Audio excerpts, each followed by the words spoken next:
ఒకప్పుడు పద్మనాభ స్వామి ఆలయం ఎంత ఫేమస్సో మరియు ట్రెండింగ్ లో ఉండేదో మనకి బాగా తెలుసు. ఇప్పటికీ కూడా ఆలయం గురించి తెలుసుకోవాలని ఎంతో క్యూరియాసిటీ ఉంటుంది. ముఖ్యంగా ఆలయం కింద ఉన్న గదుల్లో బయటపడ్డ ఖజానా అది అంతా ఇంత కాదు. ఏకంగా ఆ ఖజానా వల్ల ఈ టెంపుల్ ప్రపంచంలోనే రిచెస్ట్ టెంపుల్ అయ్యింది. అలాంటి ఆలయ ఆస్తుల గురించి మరియు ఎంత ఆస్తి ఉంది అనేది ఈ వీడియోలో చూద్దాం. వీడియోలోకి ఎంటర్ అవ్వడానికంటే ముందు ఇంకా ఎవరైనా ఛానల్ ని సబ్స్క్రైబ్ చేసుకోనట్లయితే మన ఛానల్ ని సబ్స్క్రైబ్ చేసుకోండి. పద్మనాభ స్వామి ఆలయం, దాని ఆస్తులు పద్మనాభ స్వామికి చెందినవి మరియు చాలా కాలంగా ట్రావెన్కోర్ రాజకుటుంబం నేతృత్వంలోని ట్రస్ట్ కంట్రోలింగ్ లో ఉన్నాయి. టిపి సుందరరాజన్ వేసిన పిటిషన్ వల్ల ప్రపంచం మొత్తం ఈ ఆలయం వైపు చూసే విధంగా చేశాడు.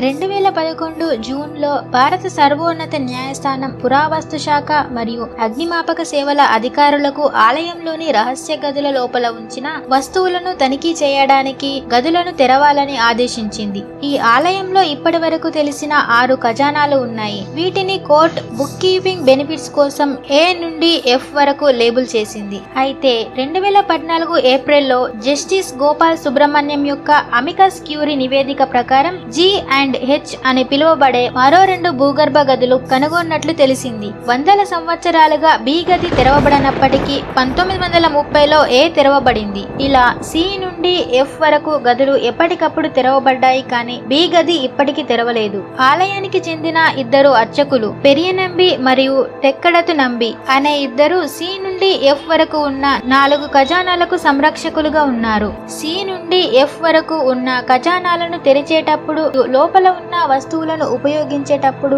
ఆలయం యొక్క ప్రస్తుత పద్ధతులు, విధానాలు మరియు ఆచారాలను అనుసరించాలని, అలానే ఏ మరియు బి గదులని జాబితా చేయడానికి మాత్రమే తెరవాలని సుప్రీంకోర్టు ఆదేశించింది. దేవాలయం యొక్క భూగర్భ ఖజానాల గురించి జాబితాను రూపొందించడానికి సుప్రీంకోర్టు 7 సభ్యుల ప్యానెల్ ను నియమించింది. బంగారం, ఆభరణాలు, ఇతర విలువైన వస్తువులతో కూడిన ఆలయ ఆస్తుల వివరాల జాబితా ఇంకా రూపొందించాల్సి ఉంది. వాల్ట్ బి తెరవబడనప్పటికీ ఏ, సి, డి, ఈ మరియు ఎఫ్ వాల్టులు వాటి కొన్ని పూర్వ గదులతో పాటు తెరవబడ్డాయి. వందలాది వజ్రాలు, కెంపులు మరియు ఇతర విలువైన రాళ్లతో నిండిన 3.5 అడుగుల పొడవైన సాలిడ్ ప్యూర్ గోల్డ్ గల శ్రీ మహావిష్ణువు విగ్రహం ఉంది. ఇంకా 18 అడుగుల పొడవున్న స్వచ్ఛమైన బంగారపు గొలుసు, 500 కిలోల మరియు 36 కిలోల బంగారు పరదాలు, 1200 సారాపెల్లి బంగారు నాణాలు, గొలుసులతో పొదిగిన విలువైన బంగారు గొలుసులు కనుగొనబడ్డాయి. రాళ్ళు మరియు బంగారు కళాఖండాలు, కంటకహారాలు, వజ్రాలు, వజ్రాల కెంపులు, నీలమణిలు, పచ్చలు, రత్నాలు మరియు ఇతర విలువైన లోహాలతో చేసిన వస్తువులతో నిండిన అనేక బస్తాలు ఉన్నాయి. దాదాపు 30 కిలోగ్రాములు అంటే 30 కేజీల బరువున్న 16 భాగాల బంగారు అంకీ రూపంలో దేవతను అలంకరించే ఉత్సవ దుస్తులు, కెంపులు మరియు పచ్చలతో పొదిగిన బంగారు కొబ్బరి చిప్పలు మరియు 18వ శతాబ్ద నెపోలియన్ శకంకు చెందిన నాణాలు, అనేక ఇతర వస్తువులు కనుగొనబడ్డాయి. 2012 ప్రారంభంలో ఈ వస్తువులను పరిశోధించడానికి నిపుణుల కమిటీని నియమించారు. ఇందులో రోమన్ సామ్రాజ్యం యొక్క లక్షల బంగారు నాణాలు ఉన్నాయి. ఇవి కన్నూరు జిల్లాలోని కొట్టాయంలో కనుగొనబడ్డాయి. భారతదేశ మాజీ controller and audit general Vinod Rai ప్రకారం ఇతను 1990 నుండి కొన్ని ఆలయ రికార్డులను ఆడిట్ చేశాడు. 2014 ఆగస్టులో ఇప్పటికే తెరిచిన ఏ రూమ్ లో సుమారు క్రీస్తు పూర్వం 200 నాటి 800 కేజీ బంగారు నాణాలు ఉన్నాయి. ప్రస్తుతం ఒక్కో నాణం ధర 2.7 కోట్ల కంటే ఎక్కువే ఉంది. 18 అడుగుల పొడవైన దేవత కోసం వందలాది వజ్రాలు మరియు ఇతర విలువైన రాళ్లతో పొదిగిన స్వచ్ఛమైన బంగారు సింహాసనం కూడా కనుగొనబడింది. ఈ ఏ వాటిలోకి వెళ్లిన వారిలో ఒకరు చెప్పిన ప్రకారం చాలా పెద్ద వజ్రాలు అంటే పూర్తిగా ఎదిగిన వ్యక్తి యొక్క బొటనవేలు అంత పెద్దవిగా ఉన్నాయి. వివిధ నివేదికల ప్రకారం వజ్రాలు మరియు ఇతర విలువైన రాళ్లతో పొదిగిన ఘనమైన బంగారు కిరీటాలు కనీసం 3 కనుగొనబడ్డాయి. కొన్ని ఇతర మీడియా నివేదికలు కూడా వందల కొద్ది స్వచ్ఛమైన బంగారు కుర్చీలు, వేల కొద్ది బంగారు కుండలు మరియు పాత్రలు వాల్ట్ ఏ మరియు దాని దాని పూర్వపు గదుల నుండి సేకరించిన కథనాలు ఉన్నాయి. ఇలా వచ్చిన కథనాల వల్ల పద్మనాభ స్వామి ఆలయాన్ని ప్రపంచంలోనే అత్యంత సంపన్న ప్రార్థన స్థలంగా నిలబెట్టింది. పురాతన మరియు సాంస్కృతిక విలువలను పరిగణనలోకి తీసుకుంటే ఈ ఆస్తుల విలువ ప్రస్తుతం మార్కెట్ ధర కంటే 10 రెట్లు ఎక్కువగా ఉండవచ్చు. మొత్తం 8 వాల్టులలో 5 చిన్నవి మాత్రమే తెరవబడినప్పటికీ ఇప్పటి వరకు కనుగొనబడిన నిధి బంగారు వస్తువుల యొక్క అతిపెద్ద సేకరణగా పరిగణించబడుతుంది.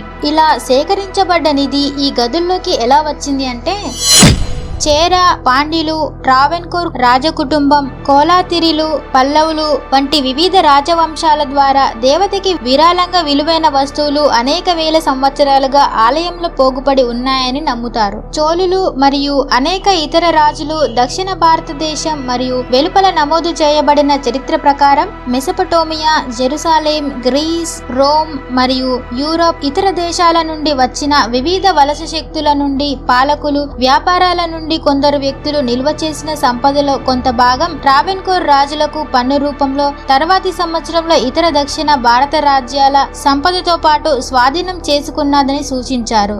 అయితే చాలా మంది విద్వాంసులు ఇది అనేక హిందూ గ్రంథాలలో దేవత మరియు దేవాలయం ప్రస్తావన కారణంగా సంగం తమిళ సాహిత్యం ప్రకారం క్రీస్తు పూర్వం 500 నుండి క్రీస్తు శకం 300 వరకు దీనిని గోల్డెన్ గా సూచిస్తారు. ఆలయంలో ఊహించలేనంత సంపద మరియు సంపదలో చేర, పాండ్య, గ్రీకు మరియు రోమన్ యుగాల నాటి లెక్కలేనన్ని కళాఖండాలు ఉన్నాయి. పురాతన తమిళ సంఘం ఇతిహాసం శిలప్పతికారం ప్రకారం అప్పటి చేర రాజు శంకుట్టువన్ ఒక నిర్దిష్ట గోల్డెన్ టెంపుల్ నుండి బంగారు మరియు విలువైన రాళ్లను బహుమతులుగా స్వీకరించడం గురించి ఉంది. పద్మనాభ స్వామి దేవాలయం కోసం వేల సంవత్సరాలుగా తిరువనంతపురం, కన్నూర్, వాయనాడ్, కొల్లాం, పాలక్కాడ్ మరియు మలప్పురం జిల్లాలలో నదుల నుండి బంగారాన్ని తవ్వారు. మలబార్ ప్రాంతం సుమేరియన్ కాలం నుండి దక్షిణాన విజింజం నుండి ఉత్తరాన మంగళూరు వరకు అనేక వాణిజ్య కేంద్రాలను కలిగి ఉంది. 1700 సంవత్సరం చివరిలో మైసూరు దండయాత్ర సమయాల్లో ఇతర ట్రావెన్కోర్ రాజకుటుంబానికి చెందిన కేరళ మరియు దక్షిణాదిలోని కోలతీరులు వంటి వారు తిరువనంతపురంలో ఆశ్రయం పొంది ఆలయ సంపదను భద్రంగా ఉంచారు. ప్రముఖ పురావస్తు శాస్త్రవేత్త మరియు చరిత్రకారుడు అయిన ఆర్ నాగస్వామి కూడా కేరళలోని అనేక ప్రాంతాల నుండి దేవుడికి సమర్పించిన నైవేద్యాల గురించి అనేక రికార్డులు ఉన్నాయని పేర్కొన్నారు. చివరగా ట్రావెన్కోర్ రాజ్యంలో ప్రభుత్వ ట్రెజరీ, రాజకుటుంబ ఖజానా మరియు ఆలయ ఖజానా మధ్య ఎల్లప్పుడూ వ్యత్యాసం ఉండేదని గుర్తుంచుకోవాలి. మహారాణి గౌరీ లక్ష్మీబాయి హయాంలో కేరళ ప్రాంతంలో నిర్వహణలో ఉన్న వందలాది దేవాలయాలను ప్రభుత్వం కిందికి తీసుకొచ్చింది. ఈ ఆలయాల్లోని అదనపు ఆభరణాలు కూడా పద్మనాభ స్వామి ఆలయ ఖజానాకు బదిలీ చేయబడ్డాయి. బదులుగా ఈ ఆలయాల రోజువారీ నిర్వహణ కోసం పద్మనాభ స్వామి దేవాలయం నిధులను వినియోగించారు. 2011 జూలై 4న ఆలయ ఆస్తులను పరిశీలించే పనిలో ఉన్న 7 సభ్యుల నిపుణుల బృందం బి గది తెరవడాన్ని వాయిదా వేయాలని నిర్ణయించింది. ఈ గదికి ఇనుప తలుపులతో దానిపై నాగుపాము చిత్రంతో సీలు వేయబడింది. అందుకే తెరవలేదు. దీన్ని తెరవడం వల్ల చాలా అనర్థాలు జరుగుతాయని నమ్మకం. రాజకుటుంబం కూడా బి చాంబర్ ని తెరవడం చెడ్డ శకునంగా చెబుతారు. 7 సభ్యుల బృందం 8 జూలై 2011న మరికొంతమంది నిపుణులతో సంప్రదింపులు జరిపి బి గదిని తెరవడంపై తుది నిర్ణయం తీసుకున్నారు. దేవుడి యొక్క ఇష్టాన్ని తెలుసుకునేందుకు ఆలయంలో నిర్వహించిన అష్టమంగళ దేవ ప్రశ్నలో బి గదిని తెరవడానికి చేసే ప్రయత్నాలు దైవిక అసంతృప్తిని కలిగిస్తాయి మరియు ఇతర గదుల్లోని పవిత్ర వస్తువుల జాబితా రూపొందించే ప్రక్రియ కూడా అపవిత్రమైనవి అని ఆ సభ్యులకు తెలిసింది. ఈ పద్మనాభ స్వామి ఆలయం గురించి వేసిన పిటిషనర్ అయిన టిపి సుందరరాజన్ జూలై 2011లో మరణించాడు. ఇతని మరణం వల్ల అప్పటి వరకు ఖజానా గురించి తెలుసుకోవాలని ఇంట్రెస్ట్ ఉన్న వాళ్ళందరికీ కూడా భయం కలిగించేలా చేసింది. అతను చనిపోయిన దగ్గర నుండి ఇప్పటి వరకు కూడా బి గదిని తెరవలేదు. అయితే తెరిసిన గదుల యొక్క ఖజానా ఎంత అంటే సుమారు 1,00,000 కోట్లు విలువైనదిగా పరిగణించారు. ఆధ్యాత్మిక కారణాలను చూపుతూ రాజకుటుంబం తీవ్ర అభ్యంతరం వ్యక్తం చేయడం వల్ల బి గదిని ఇప్పటి వరకు తెరవలేదు.